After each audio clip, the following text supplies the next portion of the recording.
पश्चिम बंगाल में जो कुछ हो रहा है वो सब कुछ अभूतपूर्व है। पश्चिम बंगाल में ममता बनर्जी के नेतृत्व में राज्य सरकार है, लेकिन ऐसा लगता है कि सेना नहीं है उनके पास और अपनी करेंसी नहीं है। उसके अलावा वो एक अलग देश में रह रही है। पश्चिम बंगाल में कानून सिर्फ ममता बनर्जी का चलता है। केंद्र सरकार का कोई अधिकार, कोई जो है उसका फरमान वहाँ नहीं चलता है। केंद्र सरकार की एजेंसियों को वहाँ काम करने की छूट नहीं है। प्रधानमंत्री, केंद्रीय गृह मंत्री उनके खिलाफ किसी भी हद तक खिलाफ जाने को, बोलने को ममता बनर्जी तैयार है, किसी तरह का आरोप लगाने को तैयार है और लगा रही हैं। गुरुवार को आईपैक जो है, जो संस्था है सर्वे कराने वाली, जो कभी प्रशांत किशोर की कंपनी हुआ करती थी, अब प्रतीक जैन उसके मुखिया हैं, उनके घर और दफ्तर पर ईडी ने छापा मारा। किस सिलसिले में?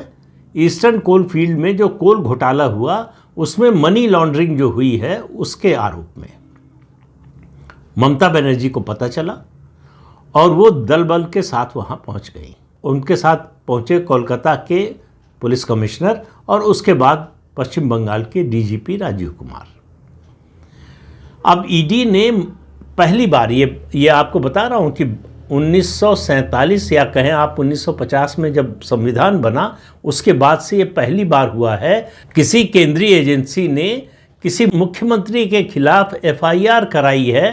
भ्रष्टाचार के मामले में नहीं है, वो तो बहुत सारे हुए हैं। एफआईआर कराई है सरकारी कामकाज में बाधा पहुंचाने के लिए। सरकारी एजेंसी, जांच एजेंसी से कागज, डॉक्यूमेंट्स छीनकर ले जाने के लिए, ईडी के अधिकारियों को डिटेन करने के लिए, उनको धमकाने के लिए। ममता बनर्जी केवल कोलकाता पुलिस के लोगों को लेकर नहीं पहुंची, रैपिड एक्शन फोर्स के लोगों को लेकर भी पहुंची। ये एक तरह की धमकी थी ईडी के ऑफिशियल्स की कि बाहर निकलो, कैसे निकल के जाओगे। इस तरह का काम, वो ऐसा नहीं है कि केंद्रीय जांच एजेंसियों को डराने धमकाने का काम वो पहली बार नहीं कर रही थी। इससे पहले भी पश्चिम बंगाल की पुलिस जो है वो इनकम टैक्स के और ईडी के अधिकारियों के खिलाफ एक्शन ले चुकी है, उनको गिरफ्तार करने की कोशिश कर चुकी है, हाई कोर्ट से उनको राहत मिली है।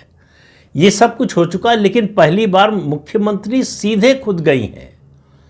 इससे पहले पुलिस के जरिए सब कुछ होता था, सीधे मुख्यमंत्री पहुंची। आप इससे समझिए कि मुद्दे की गंभीरता।